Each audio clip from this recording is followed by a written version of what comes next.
የኖረበትን ችግር ጠላቶች ያቀዱለትንና ሳይፈጽሙት የቀረውን ነገር ለመፈጸም ፋኖ ነው ብሎ የመጣ ኃይል አለ።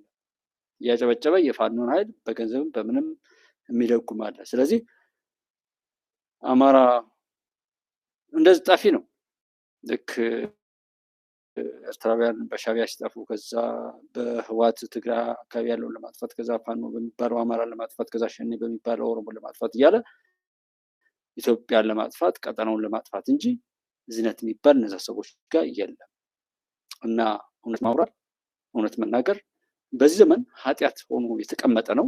እኛም የእውነት አምላክ ካለ ይፍረድ እያል ለሱ እያጋፈጥን ነው። በዛ መልኩ አስረስ ማረና መሳይ መኮንን በጎጃም ዙሪያ ላይ ምናሉ የሚለዋን ብቻ አይተን እንሄዳለን። የደረስና የወገብ ትጥቆች እና በርከት ያሉ ተተኳሾች የተማረኩበት ውጊያ የታለ? ሰላም ጤና ይስጥልን ተመልካቾቻችን፣ ከአንከር ሚዲያ ዝግጅት ክፍል አክብሮት ሰላምታችንን እናቀርባለን። አሁን የደረሰን ዜና አለ። በጎጃም ከፍተኛም ተጋድሎ እየተደረገ ይገኛል። የአብይ አህመድ ሰራዊት መጠነ ሰፊ ጥቃት እየፈጸመ ነው የሚገኘው። በሜካናይዝድ የታጀበው የአብይ አህመድ ሰሞንኛ ጥቃት በተለይም በጎጃም በበርካታ ወረዳዎች ተጠናክሮ እየተካሄደ ነው። የፋኖ ኃይሎችም በመመከት ከፍተኛ ኪሳራ በአገዛዙ ሰራዊት ላይ እያደረሱ እንዳለ መረጃዎች ያመለክታሉ። እነዚህና ወቅታዊ ጉዳዮችን በተመለከተ ከአርበኛ አስረስ ማረ ዳምጤ የአማራ ፋኖ ብሔራዊ ንቅናቄ የህዝብ ግንኙነት ክፍል ኃላፊ ጋር ቆይታ እናደርጋለን። አርበኛ አስረስ፣ ምንድነው ጎጃም እየሆነ ያለው? ሰሞኑን ከጎጃም የሚሰማው ከፍተኛ ሜካናይዝድ ኃይል አብይ አህመድ አሰማርቶ ጥቃት እየፈጸመ እንዳለ ነው። ጎጃም ምን አለ? አመሰግናለሁ መሳይ። እንግዲህ ያው ወደ ጎጃም ውስጥ እየተደረገ ስላለ ውጊያ ከመምጣታችን በፊት የአማራ ፋኖ ብሔራዊ ንቅናቄ ሰራዊት በሚንቀሳቀስባቸው እና በሚታገልባቸው ሁሉም አካባቢዎች ውጊያዎች እየተደረጉ ነው። ወለጋን ጨምሮ ማለት ነው። ለምሳሌ ወለጋ አካባቢ ዛሬና ትናንት በተደረገ ጠንከር ያለ ውጊያ 15 ያክል የጠላት የሰራዊት አባላት የተወገዱበት፣ 28 ክላሽንኮቭ ጠመንጃዎች የተማረኩበት፣ 19 የፏም የእጅ ቦምቦች፣ 24 ካዝናዎች እንዲሁም 26 የደረስና የወገብ ትጥቆች እና በርከት ያሉ ተተኳሾች የተማረኩበት ውጊያ ተደርጓል። በዚህ ውጊያ የጌጤ ግርማ መብረቅ ክፍለ ጦር፣ አበጀ ጥበቡ ክፍለ ጦር፣ አንገር ጉትን ክፍለ ጦር፣ ታፈራ ለሙሳ ተናው ክፍለ ጦር የተሳተፉበት ጠንካራ ውጊያ ወለጋ አካባቢ ተደርጓል። ለተከታታይ ሰዓታት ለ5 ሰዓታት የወሰደ ውጊያ ነው የተደረገው።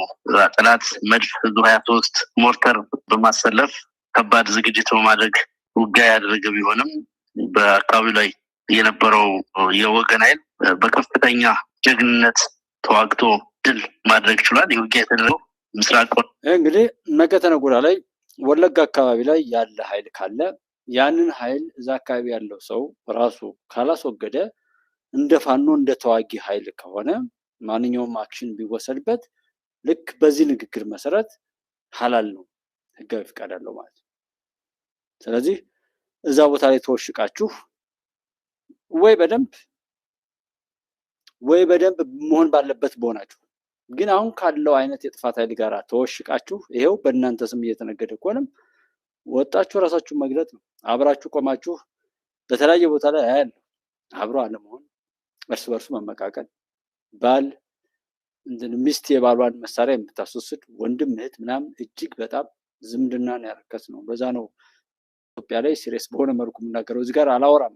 እዚህ ጋር የማወራው እንደ ኖርማል እዚህ እንዳለው ዘመናዊ እብደት ሰዎች እያንዳንዱ አድማጭ ተመልካቹም ሆነ ማንኛውም ሰው በሚያወራበት ቋንቋ ነው እዚህ ላወራ ጅልጋ ሀቅ ላይ ላወራ የመጣሁት። ጉባኤ ኢትዮጵያ ላይ ስንመጣ ግን ቀጥታ የማውቀውን ሚስጥርና የፈጣሪን መለኮታዊ ስልጣን ነው። እዛ ጋር ትቆረጣለህ፣ ትፈለጣለህ፣ ትጠፋለህ አይነት ነው እዛ ማወራው። እዚህ ስመጣ ግን ፈለጠው ቆረጠው እልሃለሁ። እዛው ታጨባጭባለህ፣ እዛው ትደክራለህ።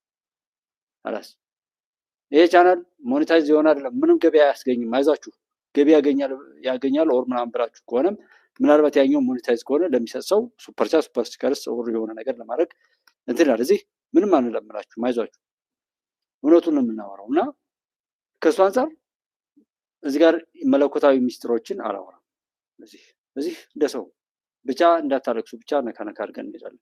ኑሮ አብዱዬ እንዴት ነህ? ደህና ነህ ወይ? ወሎ እንዴት ነው? ሰላም ነው ወይ? እውነት ስለተጠላ ብቻ ስልክ እየደወልኩ የተለያዩ ቦታዎች ላይ ያሉ ኮሚኒኬሽኖችን ስልክ ሪከርድ አድርጌ እያቀረብኩ አይደለም።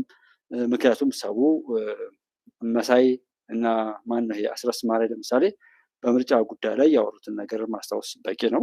ምን ብለው እንደነበር 95% በላይ ፋኖ ተቆጣጥሮታል፣ የሰው ምርጫ የማይታሰብ ጉዳይ ነው ምናምን ብሎ ነበር አስረስ ዛሬም ያወራል። ዛሬም አስረስን ይሰማዋል ሰው። እዚህ ጋር አሁን እስካየሁበት 17 ሰዓት ቆጥሯል። 122,000 ሰው ያየዋል። እኔ በወር ከ50,000 አይበልጥም እኔ ጋር ጉባኤ ኢትዮጵያ ላይ እንኳን የሚያየኝ ማለት ነው። ሰው ያንን እያየኝ ለምን እናድዳለሁ? አሁን የተማርኩት ነገር ቢኖር ጀስት ሰው ምኞቱ እንዲሳካለት መልካም ጉዞ ወደሚለው ስለመጣን ማለት ነውና ኑሩዬ እንደነ ወሎ ደህና ነው ወይ? ደሴ ደህና ነው ወይ?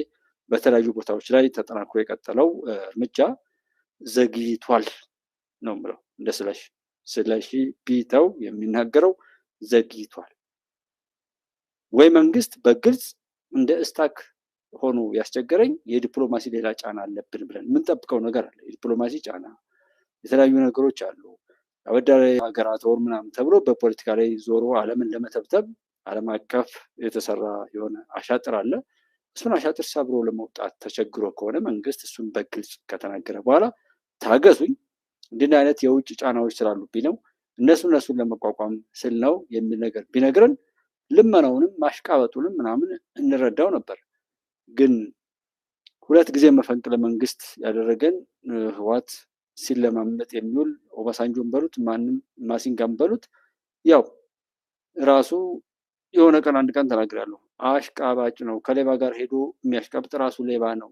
መፈንቅለ መንግስት ካደረጉ ኃይሎች ጋር ሄዶ ሲለማመጥ የሚውል በራሱ እርሱ የተረገመ ሰው ነው።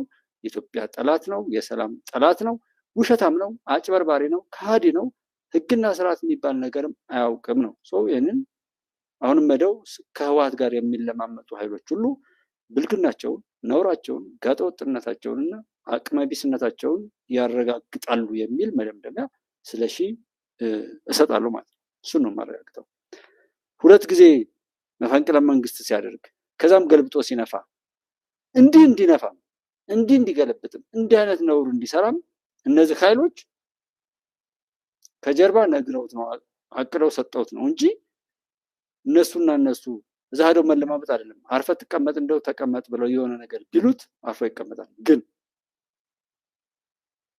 የነርሱ ቆሻሻ የተለኮ ተሸካሚ ስለሆነ ነው ጥቂት ባለጌዎች ሲቀሩ ይህን ነገር የሚጮሁት። ለምን ዛሬም አቅም አለ ተብሎ እዛ ነው የሚታሰበው። ይሄ ፋኖ ሸኔ የሚባለው ተውት፣ ከቁጥር የሚቆጠር አይደለም። የመጨረሻ በቃ በእጃቸውም ሆነ በእግራቸው እንዳይነኩት በአይናቸውም እንዳያዩት ሆነው በርቀት ማቃጠል ባለባቸው የሚያቃጥሉት እጅግ በጣም የሚያስጠላቸው ቆሻሻ ቢኖር በምድራችን በኢትዮጵያ ውስጥ ፋኖና ሸኔ ነኝ ብሎ የመጣው ቡድን ነው። ብታምን ባታምን ይህን ማሲንጋን ጠይቁት። በጣም የረከሰ ቡድን ቢኖር ይሄ ጋዞን ቁጦ ጊዳ እና ስቡ ስሬ ወረዳዎች በሚገኙት ልጎና መርካቶ ከተሞች ላይ ነው የተጠናከረ ወታደራዊ እርምጃ የተወሰደው። በሌሎችም አካባቢዎች አብዙ በተመሳሳዮች ተገኝተዋል። በወሎም ጆች እንደቀጠሉ ናቸው። ይሄ እንደተጠበቀው ነው። ወሎ ላይ ያው ኑሩ የሚናገርህ 18 ሆነ መሳይ ወይም እዛ ጋር ያላችሁ እዚህ ጋር 123,000 ሰዎች ኑና ሬሳችሁን ልቀሙ ነው። ኑሩዬ ግን ይሄ ምን መሰለ የመሳይም ሆነ ያስረስ ኦር እዚህ ጋር ፊት አውራሪ ሆኖ የሚሰሩ ሰዎች ሰው እንዲድን አይደለም። ብዙ ሬሳ፣ ብዙ ውዳቂ፣ ብዙ ድሃ ዛሬ በጥይት ቢሳት በሞራል የሞተ በእውቀት የሞተ በኢኮኖሚ የሞተ በአብሮነት የሞተ በሁሉ ነገር በየትኛውም ማግባብ ላይ ከሰው ክብር የተዋረደ ህብረተሰብ እንዲፈጠር ነው የሚሰሩት። ይሄንን አዲስ ምንጭ ላይ ከውሸት ጋር ያወራሁትን ቪዲዮ ማየት በቂ ነው። ከዛ በኋላ ቢደጋግሙት ነቲንግ ያ ገና ሳይጀምር ያወራ ነው። ያንን ህዝብ ለማጥፋት ሌላ ቦታ ላይ ሲሰራ የነበረውን አሻጥር በቤቱ በልጆቹ ለመግደል የመጣ አሻጥር ነው። ተው ፋኖ ነው ይብራችሁ፣ አትነሱ፣ አትስሩ ነው። ስንናገር ካልሰማስ ይመቻችሁ በልና አስከሬን መቁጠሩ ለነሱ ድል ነው። ትናንትና ራሱ ደጋደማው ላይ እንደዚህ ነው የሞተ ነው ሰው አልቋል ጥቁር ለብሷል ምናምን እያለ ሰው ያወራል። ያ ሰውዬ መርዶ አርጅ ነው ወይስ ታጋይ ነው? አሁን ይሄንን ልጅ እዩት። ይሄ ልጅ የፖለቲካ ምናምን እንትን ነው ወይስ መርዶ ነው የሚያረዳው ወይስ ምንድነው? አይደለም። ሰዎች ግን ብሶታቸውን በተናገሩ ቁጥር የዛንን ህዝብ መከራ ይመዘግባል። በዚህ ወቅት እኮ ሳትማር የቀረው ልማት የቀረብህ ጥቁር ለብሰ የቀረው ዘመዶች ያለቁት በነከሌ ስርዓት ነው ተብሎ በቀን ለመቀበል የሚደረግ ወያኔ ዛሬ ለወያኔ ሰው የሚያወራ ካወራንለት እየዘመርንለት ነው፣ እውቅና እየሰጠን ነው፣ በጀት ይመደባል። እኔ የማወራው እንደ ሚዲያ ስላልነበር ነው። ጉባኤዎች ላይ የማወራው እንደ ሚዲያ ሳይሆን ችግሩን አውቀን ከዛ ችግሩን ፈተን ኢትዮጵያን ማሻገር ላይ ነው እየሰራው ያለ የሚመስለኝ እንጂ እንደዚህ ብሎ ያንን እያወሩ እየዘመሩ ከዛ ጋር ገቢ ያገኙ አይደለማ። እኔ እኮ ሀገሬ ተረጋግታልኝ እኔ መስራት በምለው እየሰራው ሀገርና ህዝቤን እንዳገለግል ነው እንጂ የምፈልገው የጥላትን አጀንዳ እየቀባጠርኩኝ የነሱን የገደል ምቶኝ እያስተጋባው እንደዳለ ታላኔ ላገለግል ስመጣ ግን እንዳላገለግል ካለኝ እውነት እንዳላወጣ ካደረገኝ ደግሞ ያ ምላሹ አለ። ግን እኔ ግዴታዬን ተወጥቻለሁ። እኔ መሰለኝ እንደዛ ነበር። መቼ ድረስ? ትናንትና ነው ከትናንት ወዲያ ዕለት የሰራሁትን ቪዲዮ አገሬ ሰላም ብትሆን አካውንቴን ሁሉ ብሎክ አድርጌ ወጥቼ ወደ ስራ ሄድ ነበር። ምንም አልፈልግም። ለራሴ አይደለም የምለፈልፈው። ማወራው ነገር ለማን ነው የሚጠቅመው? የምናገረው ነገር ለማን ነው የሚጠቅመው? ለስለሽ ነው የሚጠቅመው? ግን እኔን የሚያውቁ ሰዎች ምን ሊያደርጉ ሰው ሊያድኑ ይመጣሉ? ምን ሊያደርጉ ለሰው ሊረዱ ይመጣሉ? እሳቢያችን የሚቀየር መስሎኝ የሚስተካከል መስሎኝ አብረን የምንሆን መስሎኝ ነበር። ግን በጣም አዝኛለሁ። በጣም ተሰምቶኛል። በጣም ሆኑ በተለየ ሁኔታ የጎጃም እንደጋማ ወረዳዎች የጮቄ ሰንሰለታማ ተራራን ተያይዞ ያሉ የወገንን ይዞታዎች ለመቆጣጠር ጠላት በአይነቱ ልዩ የሆነ ዘመቻ ማድረጉ ይታወቃል።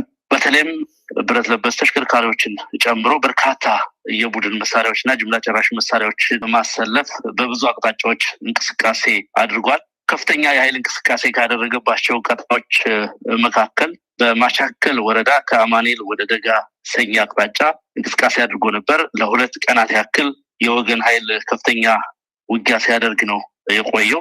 ከአራት ቀናት ተከታታይ ውጊያ በኋላ በዛሬው ዕለት ደጋሰኝ ከተማን በወገን ቁጥጥር ስር ማዋል ተችሏል። በሌላ አቅጣጫ ከደንበጫ ተነስቶ በሁለት አቅጣጫ ኮረብታ ወደምትባል ከተማ የተንቀሳቀሰ የጠላት ኃይል እንዲሁ ደንበጫ ያለው ኢንጂነር ክበር ተመስገን ሻለቃ በከፍተኛ ጀግንነት ሲከላከል ነው የሰነበተው ሳምንቱን።